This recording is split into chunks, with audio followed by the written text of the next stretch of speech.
Olá, muito bom dia, queridos. Paz seja convosco.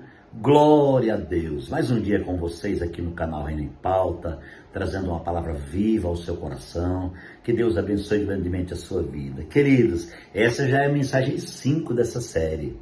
Tá muito gostosa essa série, viu? Acompanhe aí fielmente todos os dias, compartilhe com seus amigos e se você não se inscreveu no canal ainda, te convido a se inscrever. Seja meu companheiro, meu parceiro aí no canal, para que a gente possa levar essa palavra a muita e muita gente. Muito bem, o tema é: tudo começa com uma visão. Eu usei o profeta Isaías, capítulo 6, usei o profeta Ezequiel, capítulo 1 e 2. Agora eu quero falar sobre um feito de Jesus poderoso em Betsaida. Olha só, irmãos, Betsaida. Vamos lá, capítulo 8 de Marcos, versículo 22 a seguir diz assim: eles foram para Betsaida. Algumas pessoas trouxeram um cego a Jesus, suplicando-lhe que tocasse nele. Ele tomou o cego pela mão e o levou para fora do povoado. Depois de cuspir nos olhos do homem e impor-lhes as mãos, Jesus perguntou: você está vendo alguma coisa? Ele respondeu, ele levantou os olhos e disse: vejo pessoas, elas parecem árvores andando. Verso 25. Mais uma vez Jesus colocou as mãos sobre os olhos do homem.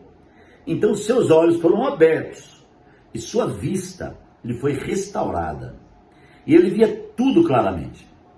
Verso 26. Jesus mandou para casa, dizendo: não entre no povoado. Puxa vida, que tremendo, né?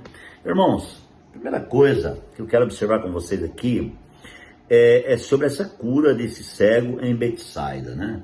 Por que a Bíblia faz questão de colocar aqui o nome, local, aonde, né? Betsaida, aquele povoado, aquela aldeia simples, mas cheia de gente. E de repente Jesus ali estava, e eles foram então para o lugar de Betsaida, e estava ali, e algumas pessoas trouxeram um cego a Jesus. Sabe o que Deus falou comigo aqui? Algumas pessoas trouxeram um cego a Jesus. Quem era mais cego? Será que era o próprio cego ou eram as pessoas? Deus veio falar comigo nesse quesito.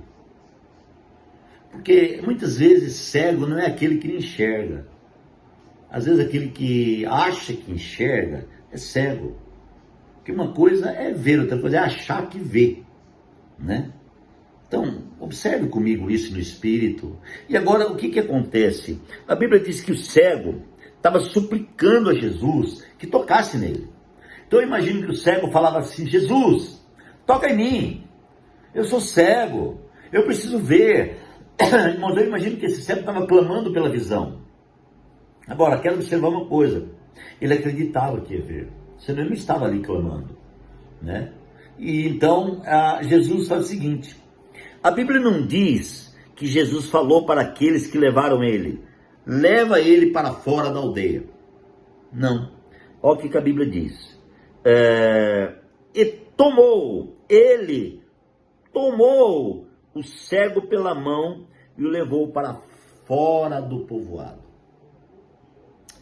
Irmãos, Jesus é muito específico naquilo que ele faz. Ele não quis curar o cego perto do povoado, que no meio da multidão existe muita controvérsia. Se existe algo que é uma guerra, é a multidão. A multidão de pensamentos, a multidão de complexos de pensamento. Quantas multidões trabalham em nosso interior durante um dia, uma hora, um mês? E quantas pessoas entram em depressão por causa da ação da multidão? A multidão falando no ouvido todo dia, muitas vezes nos leva à depressão. E o milagre, muitas vezes, não pode acontecer. A cegueira não pode sair por causa das controvérsias. A multidão tem vozes, Não tem uma voz, tem vozes. Para eu ter a visão, eu preciso de uma voz. Nas reflexões anteriores, nós vemos aqui Isaías vendo a presença de Deus, depois que morreu o rei Uzias. Nós vemos Ezequiel vendo as visões de Deus, porque estava junto do rio, mesmo estando também ali no exílio.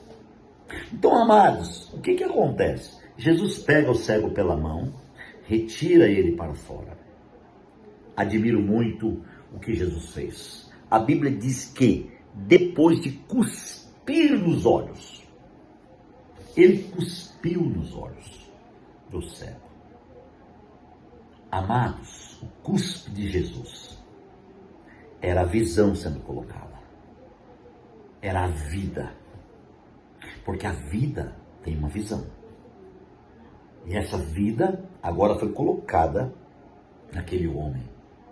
Aí quando Jesus cuspe naquele homem, ele faz uma pergunta. Olha o que ele fala. Ele fala assim: você está vendo alguma coisa?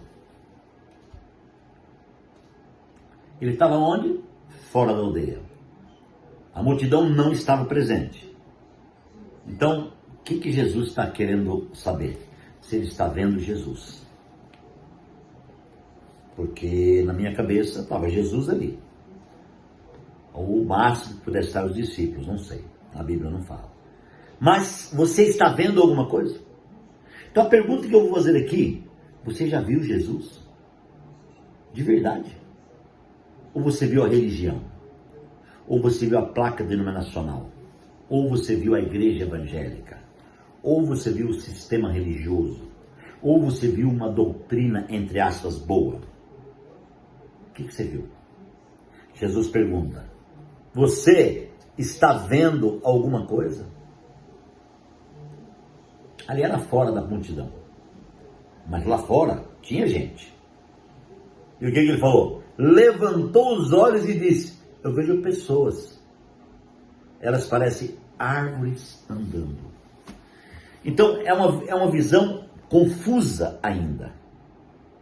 Podemos interpretar aqui, irmãos, que é o primeiro tempo quando você tem um encontro com o Senhor. Você ficou emocionado, aceitou Jesus, glorificou o Senhor, invocou o Senhor, mas agora você precisa ter uma visão clara. Esse homem olha e vê a árvore, como árvores andando assim, né? Parece que é uma coisa meio confundida, né? Meio embaçada. E ele não está vendo bem. Deixa eu falar uma coisa para vocês: existem muitas pessoas que não estão vendo bem. Por exemplo, neste momento, com esse olho direito, eu estou vendo bem. Mas com o olho esquerdo, eu não estou vendo bem. E o olho esquerdo, por não estar vendo bem, ele está atrapalhando a visão do olho direito. Como eu disse no início, por causa do astigmatismo. Então, o que acontece? Se você não receber uma visão nítida, ou você quer olhando com o olho só, né? Você vai ter problema, porque o outro olho vai te atrapalhar. Nós temos o olho do espírito e o olho da carne, né? Todos sabem disso, e Paulo fala da luta do espírito contra a carne e da carne contra o espírito, né? São dois tipos de visão, porque a visão do espírito te leva a ver coisas celestiais. A visão do espírito te leva a entender coisas espirituais, enquanto que a visão da carne te leva a ver as coisas materiais, as coisas naturais, as coisas que preenchem você naturalmente, né, na terra apenas. E aí existe uma guerra dessas duas visões. Então, por exemplo, hoje, né, eu sou exemplo disso hoje. Estou aqui vendo bem com o olho direito, mas o olho esquerdo ele atrapalha. Ele traz um facho de luz assim, ó, e faz assim, e atrapalha, né? Aí eu começo a ver muito bem, aí daqui a pouco ele dá aquela atrapalhada, eu tenho que dar uma pensada, uma parada, parece que o cérebro reprograma para eu poder enxergar aquele momento. Então, só para você ter uma ideia, como é a questão da visão. Então, existem vozes que vêm da multidão e que tenta tirar você do foco. Se alguém estiver me ouvindo e estiver saindo do foco, eu vou pedir para você voltar para o foco rapidamente. Não vale a pena sair do foco. Certo, queridos? Eu não estou falando de religião, de doutrina, de costume, de dogma. Eu estou falando da vida. Eu estou falando da visão, da nitidez da visão. Esse camarada está diante de Jesus, foi pego por Jesus. Jesus tirou ele para fora do povoado, e ali ele gospe nos olhos dele, e pergunta, você está vendo alguma coisa? O Senhor já deu uma experiência para mim e para você, e pergunta, você está vendo? Você conseguiu ver a igreja? Você conseguiu ver o arrebatamento da igreja? Você conseguiu ver a presença de Deus? Gente, como isso é forte, né? E eu glorifico a Deus pelos irmãos que desejam muito ver as coisas de Deus. Hoje um irmão me mandou uma mensagem, pastor, você consegue me gravar um áudio, ou então me escrever, ou fazer alguma coisa, mostrar para mim mais ou menos o que vai acontecer conosco, como igreja, o que a Bíblia fala sobre arrebatamento, como é que vai ser, como é que não. Eu falei, querido, com certeza eu vou te cooperar com você. Eu vou cooperar com você porque isso está revelado. A escatologia não é um mistério que ainda vai ser revelado, a escatologia está revelada. O que nós precisamos é ter uma visão escatológica, ter uma visão do Espírito naquilo que está revelado, né? Porque esse cego ainda não estava pronto, ainda era imaturo, ainda não tinha visto direito. Muitas vezes acontece isso conosco, irmãos, no ministério. Muitas vezes nós não vimos direito, ainda somos imaturos, ainda estamos cometendo coisas assim muito absurdas no que diz respeito à visão, né? Mas graças ao Senhor, irmãos, que o Senhor olha para ele e faz o seguinte, o Senhor coloca as mãos sobre ele. Mais uma vez Jesus colocou as mãos sobre os olhos do homem, então seus olhos foram abertos. Aleluia. Quando Jesus colocou a mão nos olhos dele, os olhos dele foi aberto, e agora ele tem uma visão nítida. Mas ainda tem uma coisa que eu quero revelar aqui. Quando ele recebeu a visão nítida, foi restaurado, claramente, Jesus o mandou para sua casa, dizendo, não entre no povoado. Por que Jesus mandou ele para a casa dele e disse não entre no povoado? Porque o povoado pode confundir a visão. A multidão pode confundir a visão. Tem cheio de gente perdendo a visão por causa da voz da multidão. Então vai para casa. Onde que é a sua casa? Seu interior. Vai para o seu interior, vai rever a revelação, vai rever a visão e vai viver essa vida com Deus, vendo com nitidez. Que Deus te abençoe. Um abraço. Vamos orar. Pai, obrigado por mais um dia. Que o Senhor continue liberando sobre os nossos irmãos a tua bênção. Pai, nós oramos neste momento em nome do Senhor Jesus. Amém. Que Deus te abençoe. Um beijo no coração e até amanhã.